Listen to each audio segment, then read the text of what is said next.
Good morning everyone. Dito po tayo kay Naray. Tawagin mo. Naray. Hoy. Nakalak. Tao po ka. Tawagin mo lang. Naray. Tao po ka lang. Ang sabo.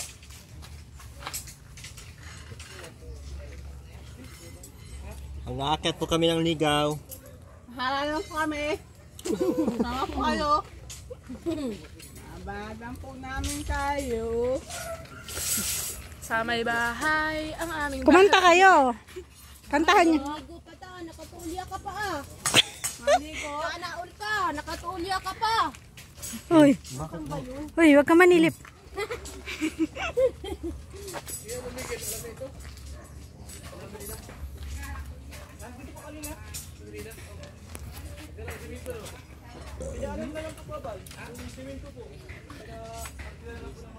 Kumusta? Isa po eh. Kilala mo? Bye. Kumusta naman? Ayos lang po. Nag-asawa ka na daw?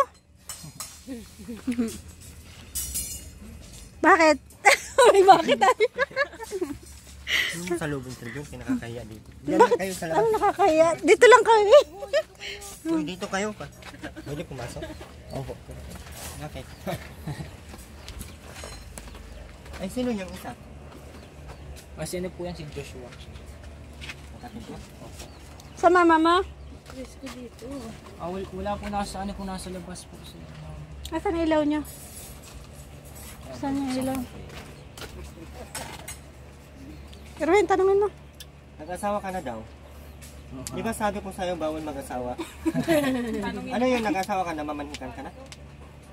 Oo na po. Bakit buntis? Yung pong ano, yung pong Dennis. Bakit na gano'n ka? Po. Bakit na, mamanhikan ka na? Na ano po. Nabuntis mo? Ilan taon na yung babae? Naan lang po, nalaman lang po ni mama naman. Ilan taon na yung babae? Ano po, 20. Ikaw? 20 rin siya. 21 na po. Ano sa 21 ka? Kung September 24. Paano yung pangarap mo? Yan yung sinasabi mo. Ayan o. Sabi ko sa'yo, kung maghanap ka ng ano, dapat unahin mo yung pag-aasawa, andyan lang yan, makapaghintay yan. Pero yung ano, yung pangarap mo, yung pag-aaral mo, once na maliban yan, mapaglibanan, mag-iwanan ng panahon, hindi mo na yan pwedeng ibalik. O paano ngayon? Maghirap na naman tayo sa mundo. Ang gobyerno naman ang anuhin natin.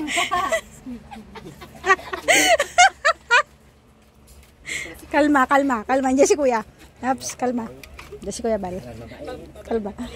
Kalma. Naps. Hindi, seryoso ba? Ito, oh. Hindi mo sinabi. Tingnan mo si Joy. Magpupulis pa. Tigil-tigilan mo yung tawa mo kasi seryoso kami dito. Tingnan mo si Joy. Nalungkot. So hindi ka na... Totoo pala. Totoo pala yung balita ni Kuya. Galing talaga ni kuya mo. Asan yung asawa mo? Wala pa po, ano po ko sa ano. Ah, hindi pa kayo nagsasama? Tapos na sila nagsama. Hindi siya mag-eskwela, ano lang siya. Hindi ka na mag-school? Balak mga po, mag-ano po po. Magpatuloy po para din po sa ano po sa pamilya. May kasawa ka na baga? Hindi, para na dun sa asawa mo, hindi na para sa mga kapatid Saan mo. nakatira yung babae dito rin? Kasawa mo? Maano din po dito. Ano punta rin dito? Ano mo sila kasal? Kaya mo. Asawa. Juwa ka lang. Jowa pa lang. Pero namanhikan na ka nga. May kasunduan na. Ate Roda, May kasunduan na kayo kung kailan kayo kakasal. kainis rin.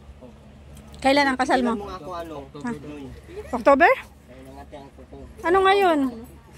August, September. Bakit ang bilis? Buntis na ba? Alam po sa west na po.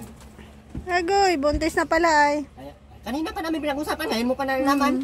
Inulit ko lang. Huwag ka may. Labas kayo lahat. Mag-usap kami na rin. Mag-usap lang kami na rin. Ano sabi ni mama mo? Nalungkot. Hindi naman yan hadlang sa pangarap mo. Hindi yan hadlang sa pag-aaral mo. Kasi meron akong scholar, first year nung nabuntis na yung ano niya, tapos nanganak, tapos iniwan ng lahat. So, lumapit sa akin. So, pinatuloy-tuloy ko. Ngayon, naawa ng third year na. So, next year, mag-fourth year na. So, at least ginawa niya pa din yung best niya para matuloy yung pag-aaral niya. Dapat lalo kang magpursige ngayon na makapagtapos sa pag-aaral. Ang ano mo obligasyon mo pati asawa, pati kapatid mo, pati mga magulang mo. Hindi mo pa nga nasuklian.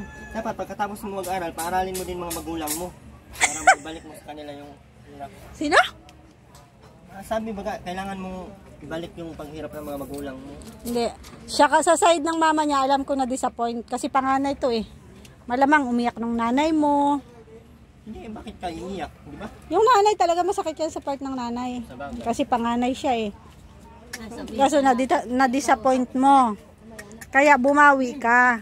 Pagpatuloy mo yung pag-aaral mo. Mahirapan na yan siya ngayon kasi may buntis eh. Obligasyon ng magnanay, kailangan pa yun.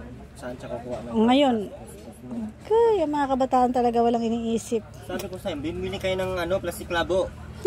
Huwag kayong basta-basta pumasok. Pasok ng pasok sa relasyon. Tingnan mo ako.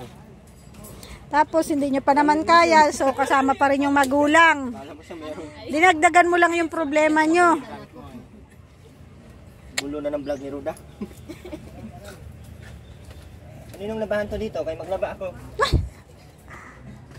So, wala tayong magawa. At nandyan na eh. Alam mo rin, sobrang sobrang. Te! Good morning. Nay, pinagalitan na namin yung anak mo. Tapos na. Yan lang. Nanay, Anong pakiramdam mo ngayon?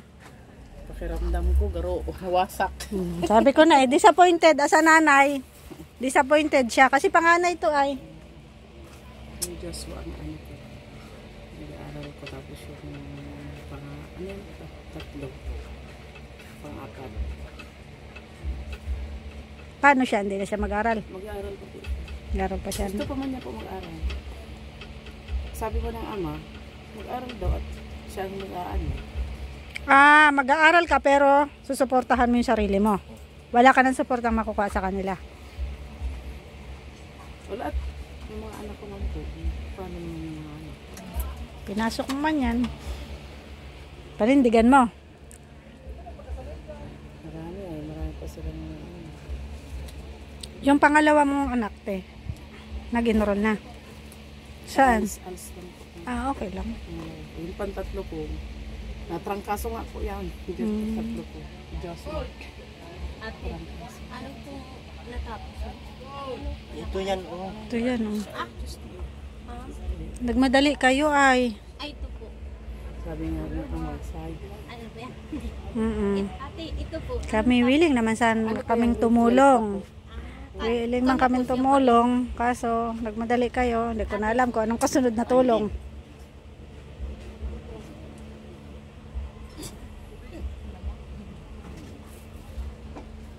So, maghingi ka na lang ng sorry kay mama mo. Alam ko talaga yung pakiramdam ni ate na disappoint siya eh. Panganay yan eh. Disappointed talaga yan. Siguro umiyak si ate. Gaano kahirap Halo. Ramdam ko yun eh. Nahalo na ano ako, syempre. Hindi na ay. Wala Pati naman. maski si ama, yun din po. Disappointed. Pati ang mga kaibahan. Kaya. Marami mga po lang sabing sayang. Sayang. Kuya. Yan din yung nanay, kuya. Sawa na po anak mo. Andiyan na po. Tapos na. Gwapo rin yung anak niya. Ito, gwapo ito.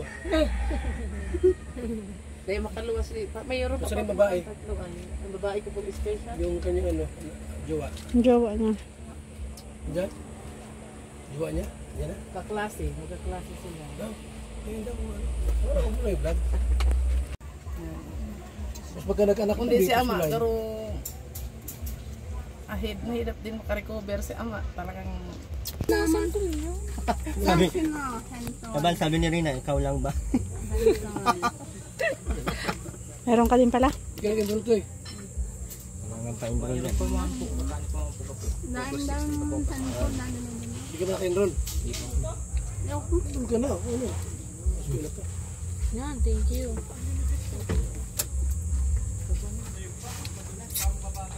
Aileen, ano masasabi mo, Aileen? Aileen? Aileen? Ano masabi mo? Thank you. Nalungkot si Aileen. Mukhang ano dito ay. Mukhang buntis din. Nagkakanak na si Erwin. Bagin ko talaga ang tiyan mo. Nakablog ako. Oh. Joke lang po. Babe, nakamera ako. Walang joke sa video. Well, with honor ka pati, oh. With honor. Reza Pico. Sayang. Ito yan, Kuya Ban. Hindi kang sararay ko. Hindi ko pa. Sabi nga ni si Ama Aile mo na mapartakwi yan. Panganay pa pala ko dito. Nag-23 pa ako. Ilang yan nag-asawa? Sabi ko may anak pa akong isang special ay hindi ko nga niya mapa-eskwela. Kaya ano ko pinapa-eskwela ko sa ano. Hello po. Okay lang daw magkakaapo ka ng maaga, te. Maabutan, makita mo agad yung apo mo. Akin na din. Ano yan? Wala, ang dami na. Baak. Dito na yung titira. Dito na titira yan. Dito na. At malayo daw po sa kanila yung check-up. Dikti ay andyan lang po pag sa barangay. Ano na sa akin ng lola. Sa lola siya? Magkapatid na tayo. Laki po siya ng lola eh. Binigay siya ng ina niya sa lola. Kaya ang bait siya. Naghanap siya ng kanlungan. Kasi yung mga ganyan naghanap ng kanlungan yan eh. Yung baga saan yung kakampi niya, ganyan. Dahil pala siya, yung parang rejected sa magulang. Oo. Siya. Ano nga? Sa siyam, kaya nagtataka nga siya dahil sa siyam na magkakapatid siya lang ang na kay lola niya binigay. Kaya yung lola niya, mabait naman yung lola niya. Kaya sabi ng lola, dito muna daw at malayo doon ang check-up sa buntis. Kaya doon na. Ikaw, Ate Roda, anong nararamdaman mo bilang isang natutulong sana kay Wala man akong pakiramdam. Manhid yan. Manhid ako. Kung mag-aaral siya, tutulungan ko pa rin naman. Ayan na baga, oh. Meron ka na, oh. Isa lang. Sa iyo ang isa, ayaw mo naman. Hindi naman ito. Kaya pala, Binigay sa akin ni Kuya Erwin ay. Panay ang mukmuk niya, hindi halos akala ko sa problema niya sa pagpasok. Sabi ko naman sa kanya, wala tayo magagawa at wala talaga hindi kaya ni Papa mo. Ang problema, Hindi pala niya masabi na nakabuntis na siya. Problema yan. Laki mo yan. Basta mabait, eskulahin mo rin yan. Bye. Sige na, balitaan mo ako kung mag-aaral ka or what. Pero mas maganda ipagpatuloy mo yung pag-aaral mo kasi mas marami ka ng obligasyon ngayon. Confirm? Confirming chismis. pasok naman daw siya, ma'am. Sabi niya sa akin. Bakit mo pinaiyak? Pasok pa daw siya. Nakapasok ka man daw. Iyak mo yan, Ray. Okay ka lang, Ray. Mabigat din sa'yo. Kano kahirap sa'yo na-disappoint yung nanay mo? Nahirap po siya. Kasi po ako po yung nasa niya. Tapos hindi mo naagawa yung mo?